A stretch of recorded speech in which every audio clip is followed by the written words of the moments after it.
Of course, the EVM-compatible sidechains with native loan protocols and zero-knowledge proofs make it possible to program and trade privately, which isn't possible with most legacy blockchains. Ripple, stablecoin, RLUSD, and advanced custody networks all make it easier to buy and sell real-world goods and turn them into tokens. This is an example of a government-backed project that used XRP to tokenize $325 million worth of real estate. That will likely happen in the following years. It could take longer or shorter based on the rules and how quickly the institutions want to move.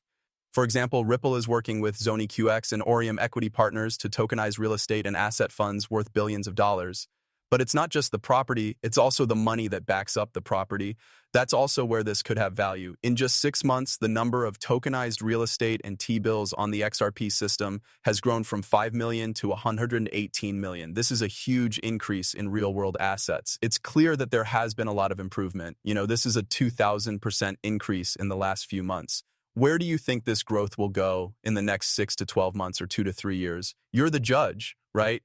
Institutions have no reason not to take part now that the case and all that stuff is over. I looked at this and thought, what the heck is this? Is this even real? Steph Crypto says that NASA officially talks about Ripple XRP in its most recent lecture on blockchain technology. In this case, it says private blockchain Ripple and others. It says that a small group of users with permissions are needed to verify transactions using a different centralized system that is faster and more efficient. Commercial distributed databases can be added to the data store to improve performance. I asked myself, is this really true? Was this said? That's right, this is true. In a recent talk about blockchain technology, someone at the Goddard Space Flight Center talked about Ripple and XRP. The slide that is being shared online is real and shows that NASA has included Ripple. In this case, Ripple is recognized as a voice for the private blockchain system, but it is not an official support. Keep in mind that Ripple's RippleNet technology is a secret system. The XRP ledger is a public open ledger for the system that runs the blockchain. Okay, remember those. That's why it says private here. RippleNet is private. They let banks and other organizations that they've given permission to use the system. Okay, let's go. The XRP system is the biggest financial scam ever. This clip lasts 23 seconds. I'll play it. I'm not going to call it a conspiracy idea, but do you think there is a secret engagement going on about XRP right now? Of course. Right now, I believe the story about XRP is one of the biggest financial lies ever told. I mean, to my family, the news story today will be about that. I'm trying to find this whole clip. You can still watch this on YouTube. Once someone tweets a clip of it, I'll play the whole thing and we can talk some more. I was trying to figure out what this was or what they were talking about here. The term cover-up used for XRP in this section refers to ongoing online rumors and conspiracy theories about what Ripple is really doing, how institutions are involved, and what the real value of XRP is in global finance. This story is very popular on XRP-related social media sites where people say that important details about the currency's planned uses, relationships, and strategic or tactical importance are being kept from the public. Secret deals and hidden escrow activity are big parts of this cover-up and rumors. There is a chance that institutions will take over, prices will go down, and worth will change. The community then calls for openness defenses from Ripple executives, which shows that people have different opinions. Let's go of a lot of people want that thing, but no one is ready to sell it. Okay, I spent the whole weekend looking into market cap factors, who owns the XRP supply, and a lot of other things. I worked on this all day on Sunday and have been researching and making a movie about it. I haven't gotten there yet to make this movie. Jake Claver and others have told me that regular people own less than 2 billion XRP. What I'm hearing now is that XRP's market cap will grow by a huge amount, and that growth will continue all the way up to the trillions of dollars. Oh, now we've seen a market cap multiple happen for both Bitcoin and Ethereum. That it didn't go into crazy numbers is because there was enough cash coming in. There are now enough Bitcoin and Ethereum on the market. Banks that are ready to sell. If regular people only own 2% of all the XRP that is available, then companies own the rest. You may be waiting for $100 or $1,000 worth of XRP right now because that's what you need for all of this to make sense. Banks and other financial institutions have a lot more XRP. The amount of XRP they own now is huge. That being said, I want to know when you think those companies will be ready to sell their XRP. If those institutions know how much this asset will be worth in the future and decide to hold on to it, it could mean a crazy market cap multiplier for a long time. However, those institutions will be the ones who have to pay for it if they decide to sell.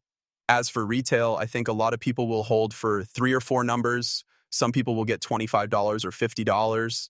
Those people will leave. But that means that organizations will own more and more and stores will own less and less. I'm going to explain everything in the movie, and I want to know what you think. There are now different stories about how much XRP is really on platforms. What do you know? Jay Claver says there are less than 2 billion available. In this case, CryptoRank and other things tell us that they have about 3.8 billion. That makes it hard to get the exact amount because you don't know which XRP is being talked about. So let's say it's between 2 and 4 billion. Then this is from the week before. If the stock falls below 500 million or 1 billion, what will happen?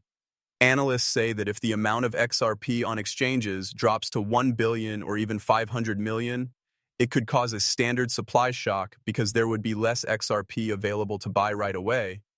Even small net inflows caused by new spot ETFs, demand from institutions buying treasuries, and new retail speculation could cause prices to rise quickly. For very short amounts of time, the price of XRP has gone up 5 to 10 times in the past. For example, the sudden rise from 47 cents to $3.45 when exchange rates were low shows that this can happen. What you were talking about are ETFs and other products linked to ETPs. This would be even worse than what we've seen before because the asset has never been adopted by institutions. In the US, there are more ETFs and ETPs, which are electronically traded goods. Those are more of the terms that are used around the world. They're pretty much the same, but you'll need new XRP to pay for each one. Now, if these goods got tens of billions of dollars in sales in the first 6 to 12 months, that could mean a terrible price. I mean, terrible in a good way. Can you use terrible in a good way? I'm not sure. It didn't sound good. The price of XRP can go through the roof in a good way. Okay, let's keep going. Guys, if you like this content, please hit like and share if you think other people will find it useful. Let's go. If exchange stocks drop to around 1 billion or 500 million, the order book gets much thinner and big trades have more slip page. Analysts think that XRP's price could go up 8 to 10 times in a shock situation where daily volumes are more than 25 billion to 50 billion and exchange balances are low. We'd be making a new financial system is being built all over the world right now, but especially in the US. Crypto and digital assets are very important to this system. This is the CEO of Robinhood telling you about how important this new idea is and what it will be used for in the future.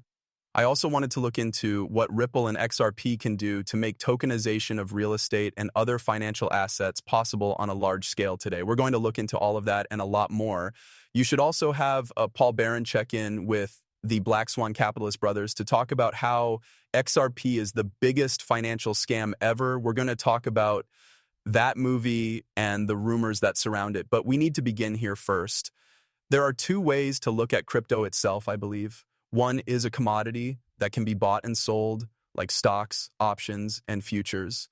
The other is as a basic source of technology. In the second view, it's the next step in growth.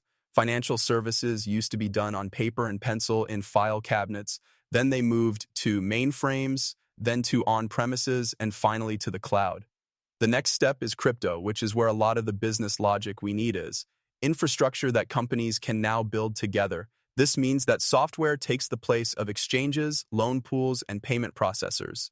Because of this, I believe that crypto technology will one day power trade and many other financial services, such as trading stocks and other TradFi assets. That is, they will fully join. I believe that crypto and the two will fully merge. Let's look at the coin market cap now. Let's look at this. What are the top 10 assets? These are the assets that banks and other financial companies are most interested in. 2 of the top 10 assets in the crypto market are safe coins, USDT and USCC. I think that some banking institutions use USCC BU, not all of them. We are, however, talking about the tokenization of money. Are you going to do that on the blockchain of Bitcoin? Most likely not, right? You shouldn't when you have Ethereum, XRP, or